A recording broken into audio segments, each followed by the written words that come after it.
What's up guys, RGT85 here, and today on the channel we're taking a look at a game that if you watch my upcoming Switch games for the month of July video, you would know that I was looking forward to this game, and that is Raiden V Director's Cut. Now Raiden is a series that admittedly I'm not a huge fan of. I really like the Jaguar version of Raiden though. I think that's one of the best Jaguar games available, even though really that's not saying much. We are talking about the Jaguar here, but Raiden V Director's Cut was definitely a game I was looking forward to checking out because I enjoy vertical shoot 'em up games. I might not be the best at them, but I always have fun playing them. But before we talk about the actual game itself, I want to talk about the two versions of the game that came out, because there's a digital version and a physical version, and of course that's pretty commonplace, but there are some differences between the two. Now the digital version is available for $29.99. The physical edition is available for $39.99, so it's $10 more to get the physical edition, but of course I wanted to check out the physical edition because I prefer my games to be physical whenever possible. But you actually get some additional goodies with the physical version of Raiden V Director's Cut, so I just want to show you guys these really quick because I think they're pretty cool. So besides the fact that you actually get a cartridge and of course a game case, you can see that opening up the game case you have some nice artwork on the inside, and you actually have two additional goodies. You have a full soundtrack for the game available on a mini CD, and it has a concept art book. If you want to look at some of the images and stills from the artwork of the game, you get it in this little art book. I like little physical things like this. It's why I like the Nicalis games, because they come out physically with things like instruction books and stickers. So I was definitely very pleased with this. Now, one thing worth noting is this is a very limited run for the physical edition. They're actually only doing one run of the physical edition. So when it's sold out, it's sold out. So you might want to hop on Amazon if the gameplay interests you and pick up this game, or get it from Best Buy. Some various retailers are selling it. I ended up getting mine from Amazon. But as far as the actual game is concerned, there's actually surprisingly a decent bit of content in this game. So we have the story mode, which is the main mode of the game. You have a boss mission mode where you can play the various boss missions. You have leaderboards, which are online leaderboards or local play, because there is local co-op should you choose to play it. There's a gallery where you can view in-game designs and sketches. You have the options, and you can view the credits if you want to see who made this game. In the options, basic stuff here, not really a whole lot going on. We'll talk about the cheer events because they're kind of weird. I haven't ever seen anything like this in a shoot 'em up game before, but it is kind of interesting. So one thing I did notice is that you cannot adjust things like the display of the game. You can't adjust how the display of the game works and make the game in a vertical mode. I know a lot of these Nintendo Switch shooters that are vertical shooters have it so you can actually do a vertical mode with the game, because there's actually an adapter for that. So I was kind of surprised that that did not have it. You can see here, you can also adjust your key configurations, you can adjust the sound levels, and of course you can adjust the display here if you want to do that. I just keep everything pretty stock, honestly. It works for me as far as playing the game. But I figured as far as actually playing this game is concerned, we're just going to play through the story mode. We're going to play some of the story mode so you can sort of get a glimpse of what it is. Before we get into that though, I do want to show you guys the leaderboards, because basically this is how the leaderboards break down. They're down by online story mode, online boss mission, and then your local stuff. So as far as the online story mode is concerned, you basically just play through the game. Once you die, that's the end of your high score, and then the game will register that high score for you. So you can play it on various difficulty settings. There's hard, very hard, practice, very easy, and normal. I've been playing the game on normal just to sort of get used to it. You can see here that you can actually check by your individual score. So let's check out our individual score. We are currently 43rd,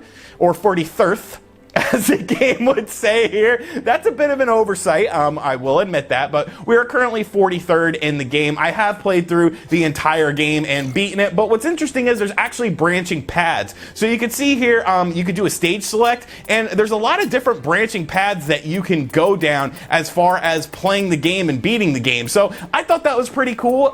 It gives you a lot of incentive to go back and play through different areas and see different things on different difficulties and things like that. So pretty cool stuff, you know. It's nice to see little variations like that. But let's hop into the story mode. We'll just start a new game on normal. Now what's cool is you can actually pick from a variety of different ships that have different sorts of abilities. So you have the Azuma, the Spirit of the Dragon, and the Moulin Rouge. I like the Spirit of the Dragon because one of the things you might notice there is the armor. Now in this game, when you get hit, you don't die and get another life. You actually have a shield meter. So this has the most armor, meaning you can get hit the most times. So I think this is the best ship to use, in my personal opinion. You can also change the different weapons. There are 3 different weapons that you get in the game, but you don't cycle through them. You actually do something that's kind of interesting, and we'll talk about that when we get to it. But you have your basic attack here. You have a blue attack and a purple attack, and basically I just go with the standard ones. They seem to work for me well, and so let's just hop into the game now.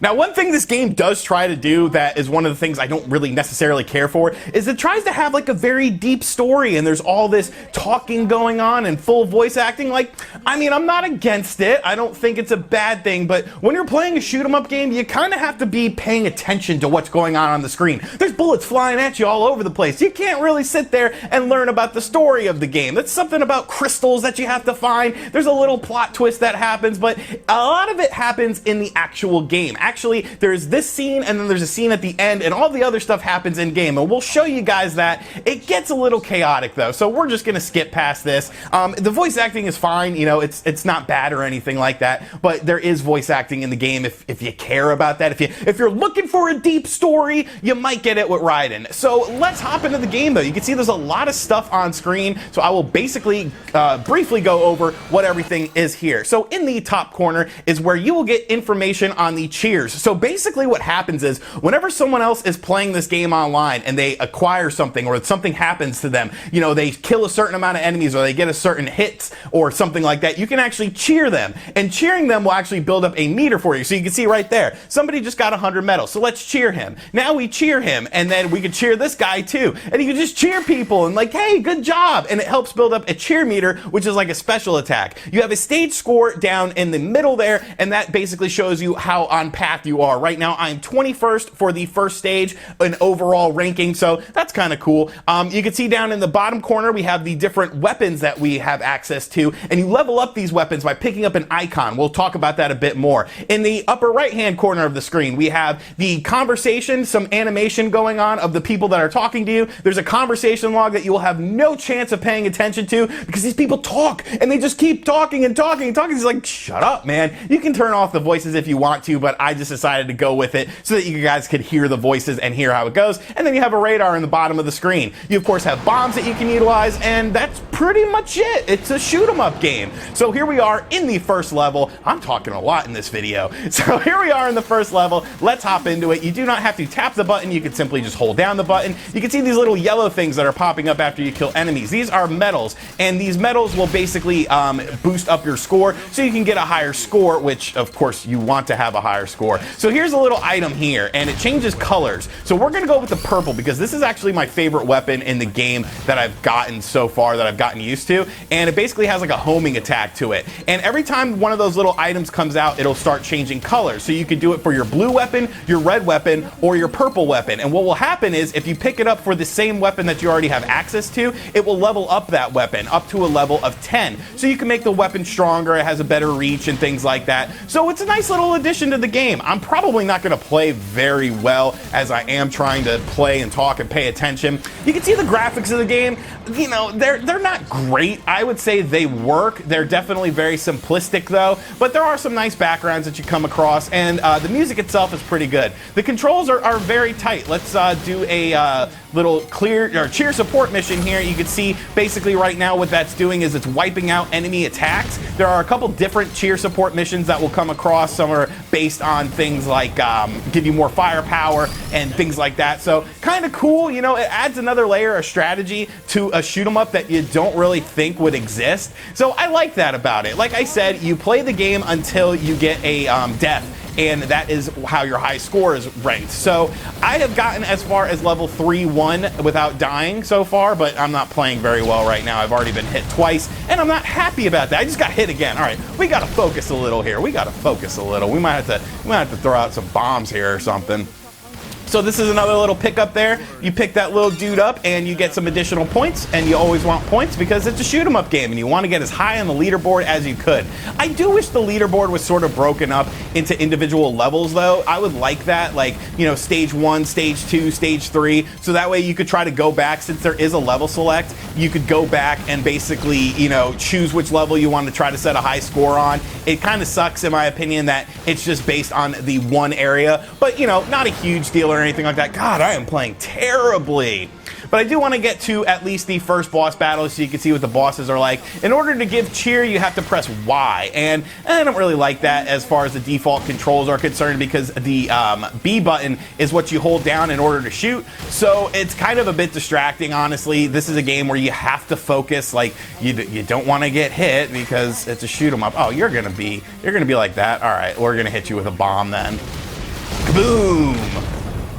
So yeah, I mean, you could see one thing that is worth noting, although the graphics are, you know, they're not the best graphics in the world, the frame rate is rock solid. You know, the later levels of the game, of course, get absolutely crazy, and there's a ton of different enemies and projectiles on screen, and you're going all over the place trying to avoid them. But the action stays fast and frantic. You know, it doesn't dip down any way, shape, or form. So that is a good thing, in my opinion. We are now approaching the boss battle. Let's go ahead and beat this boss without dying so that I can at least have some semblance of skill in this game and not look like a total noob. But honestly, like, I like this game. It doesn't do anything to sort of reinvent the genre or anything like that. I don't think it's a great shoot 'em up game, but I think it's solid. It's a very solid game, and the fact that the limited edition, physical edition is limited edition, that was a mouthful and not how I really wanted to say that. But, you know, considering the fact that it is a limited edition physical release, like, I think that's cool. You know, it'll kind of make it a bit of a collector's item, and it's a game that sort of would be a collector's item when you think of it. You know,